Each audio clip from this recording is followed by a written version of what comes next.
My name is Bill Atkinson. I'm president of Atkinson Strategic Communications, a public relations firm in Baltimore. Today, I have the pleasure of speaking with Jay Nwachu. He is president and CEO of Innovation Works.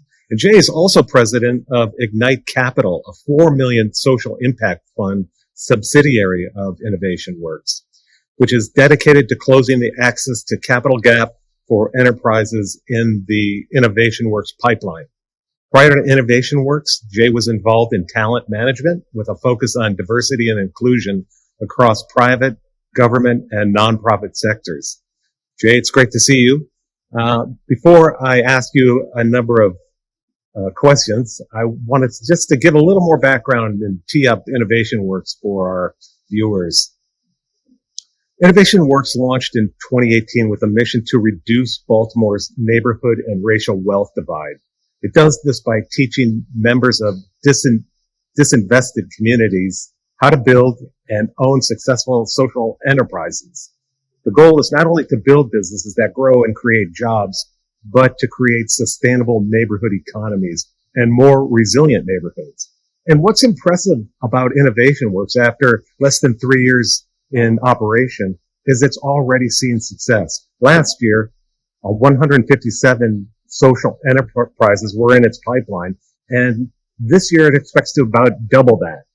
As of June 2020, Innovation Works attracted about 30 early stage funders who committed $2.6 million in operating funds, and it's raising another $2.5 million in working capital grants to accelerate growth. And even the Federal Reserve has picked up on the Innovation Works momentum, and it's looking at Innovation Works as becoming a national model for improving Community Reinvestment Act results. All right, Jay, great to see you.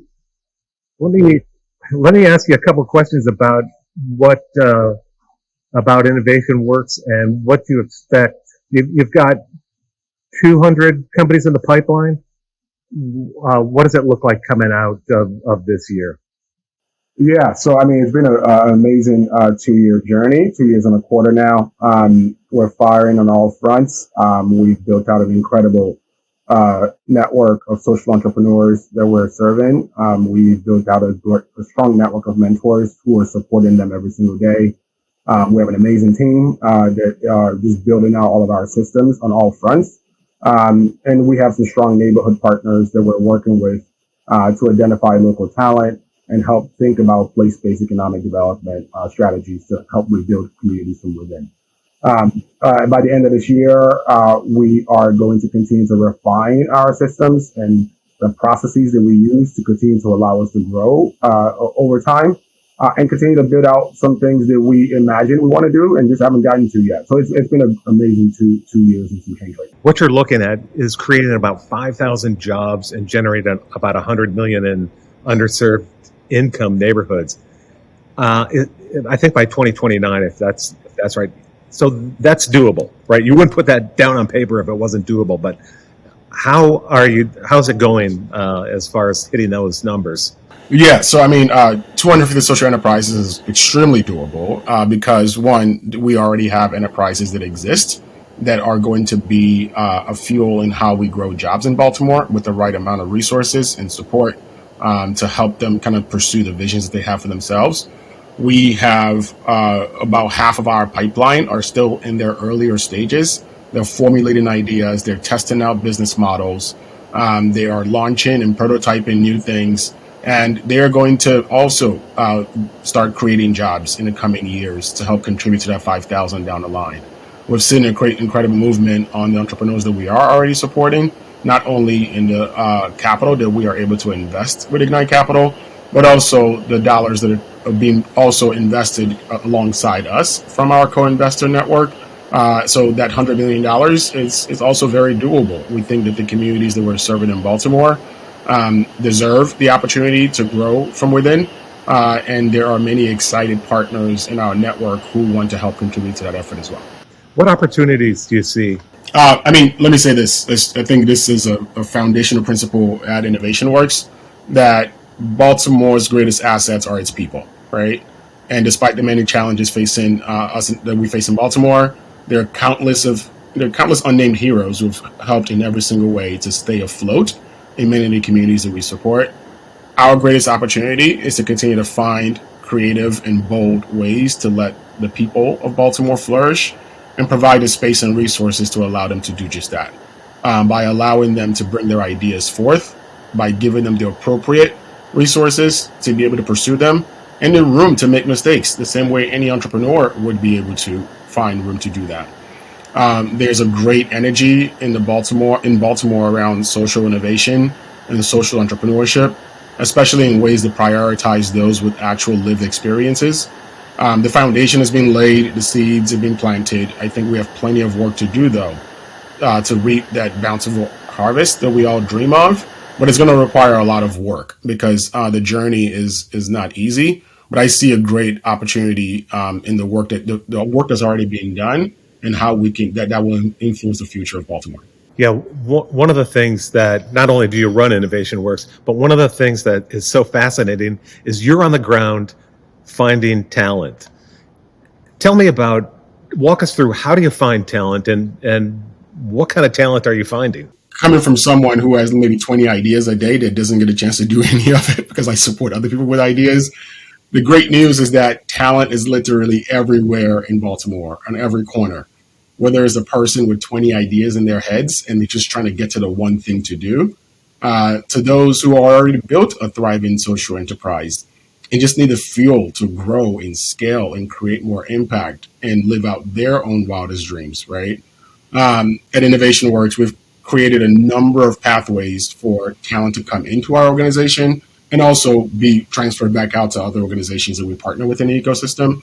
I'll point out a few of those. I mentioned earlier our neighborhood strategy. That our neighborhood strategy really puts us in partnership with local partners in communities that have been doing work for a really long time, whether it's in community associations or community development groups or real estate developers who are thinking about bold ways of revitalizing communities.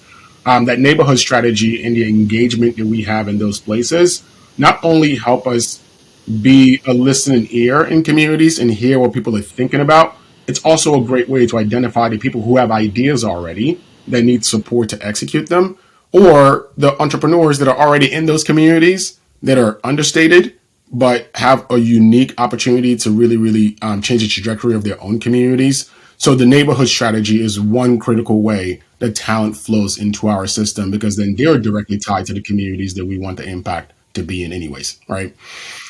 We also are great partners with the entrepreneurship support organizations all across Baltimore. I think Frank mentioned this in a previous interview that, we don't see ourselves as, the end all be all. There are amazing groups across Baltimore that are doing this work.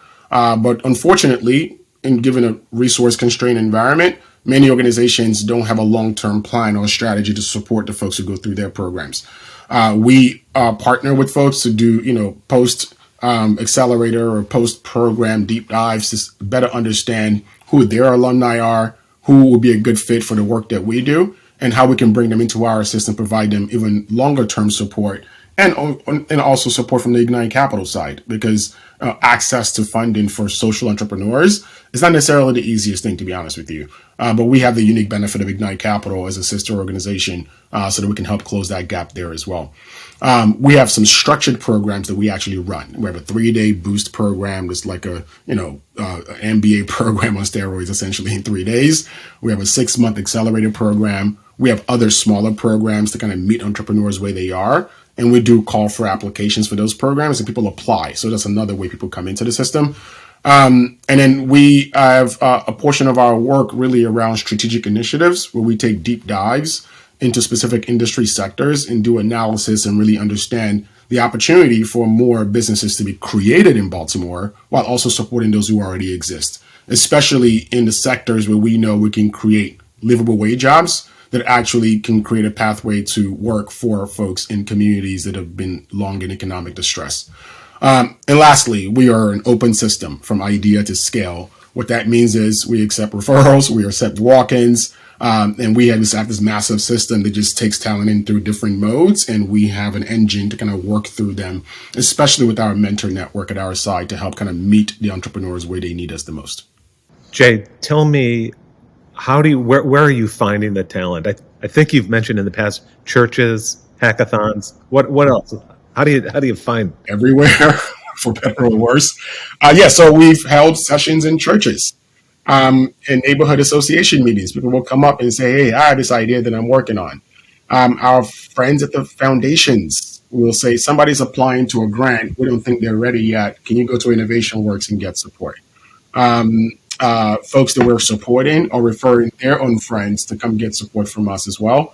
And it really, really goes deep. And the idea is to just demystify access to support and resources for folks with ideas. And wherever we can find people, we will be there to make sure we have an open door policy. And what kind of companies is Innovation Works fostering? I'm not supposed to show favorites, so this is a hard question. But I'll highlight a few, and I'm happy to go deeper into any one of them if you want. Let me start with. I want the superstars, Jay. I want the superstars. Everybody. Yeah, everybody's great, right? There are no superstars, but I do have some with some really promising models, and they once again range from idea to like on the growth on the more mature side of companies. One organization is Learning How. It is an early childhood education center founded by Nkenja Yasin, who is a West Baltimore born and raised woman in Baltimore. Her center right now is in the Northeast corridor of the city. And she provides a round-the-clock early childhood education center with a target market focusing on frontline service workers and shift workers. Now, if you imagine the folks who are working midnight shifts or who just don't know when they're going to be able to have to go to work, they might be called an emergency to come into work. She's focusing on those communities because the way that those parents live their lives can have significant impact on the children and how they not only grow up but have access to quality education.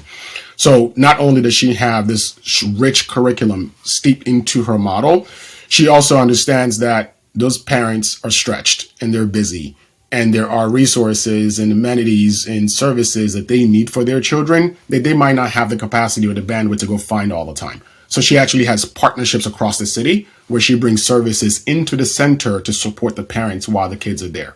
Very unique model. Really excited for her. For the last 2 years, we've been working with her on a journey to open up a second location. After having one location that's been serving 30 kids or so every year for the last, I think, 12, 13 years, she actually is having a soft opening of her second location in that same corridor in Northeast Baltimore in this month, in April.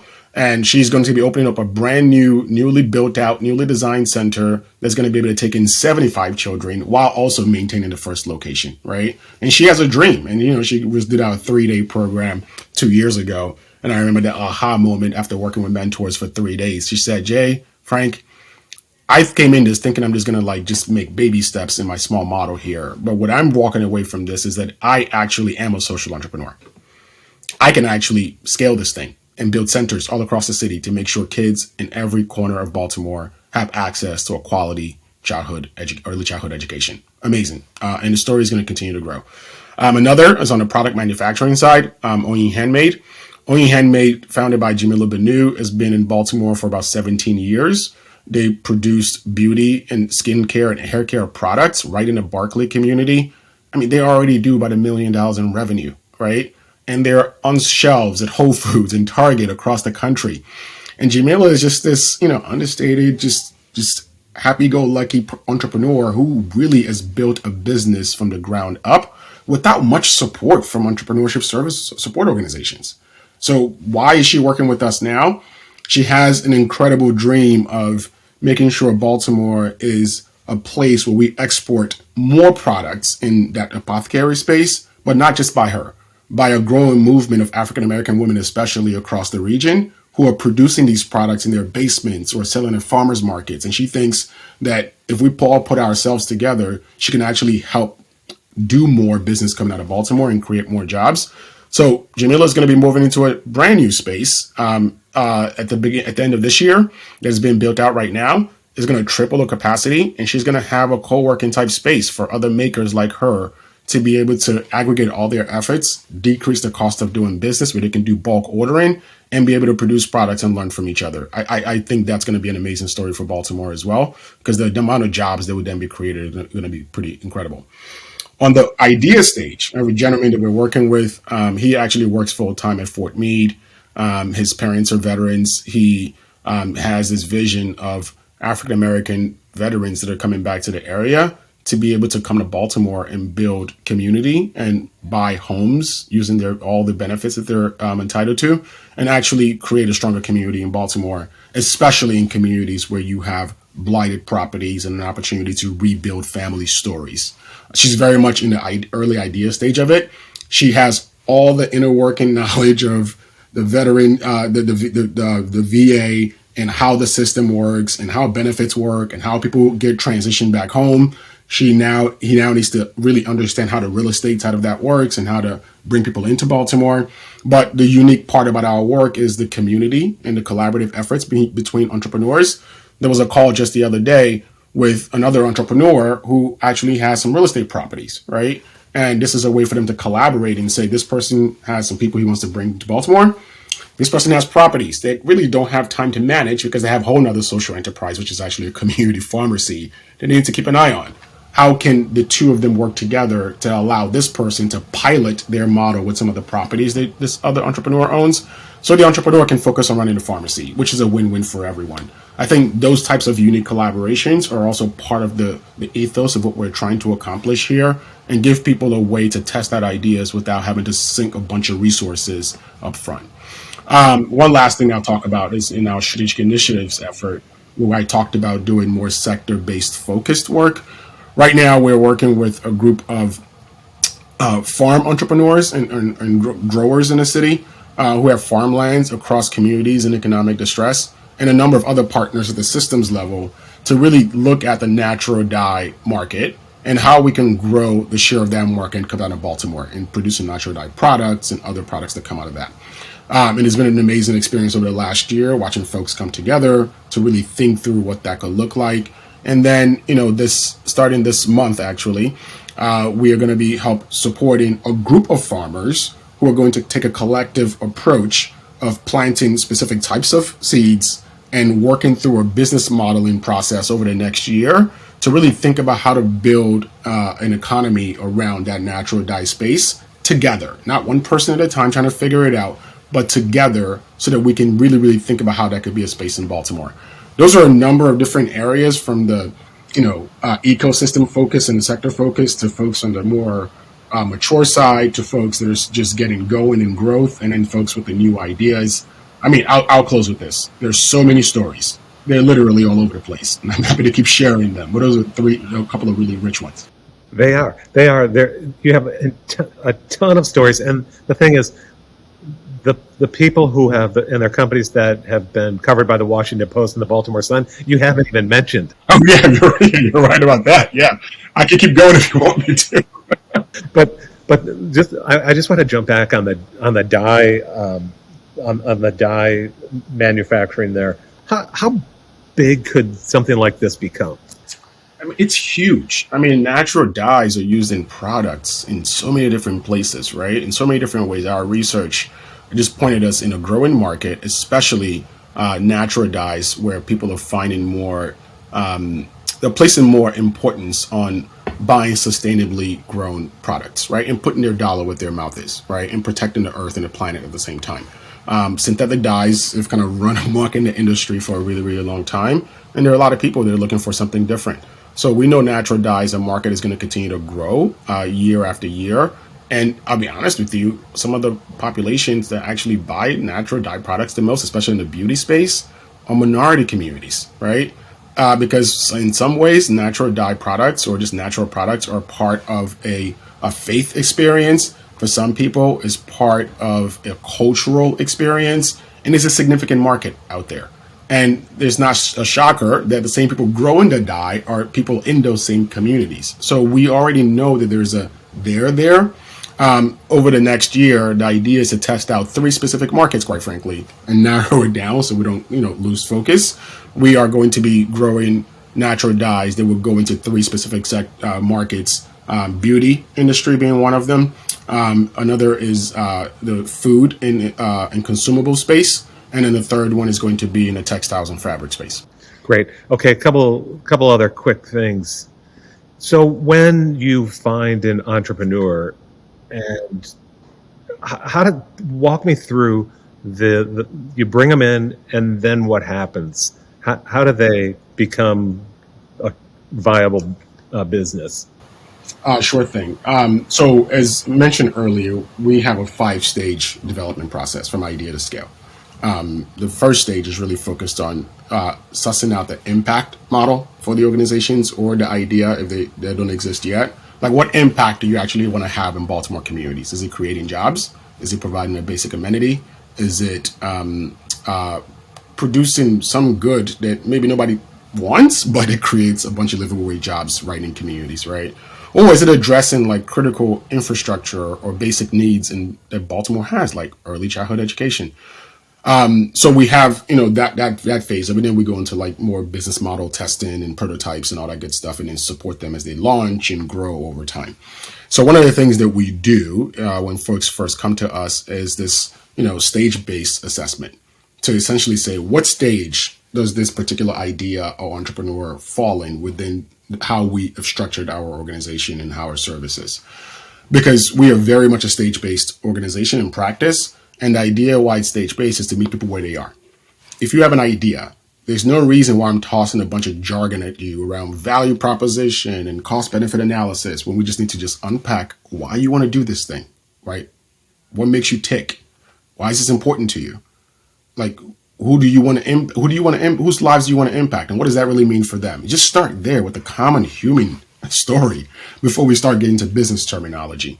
So when we do that initial assessment, we bring them into the organization, and then we say, based on this stage, here are the particular milestones that we want you to work towards to help us know that you've actually worked through this stage.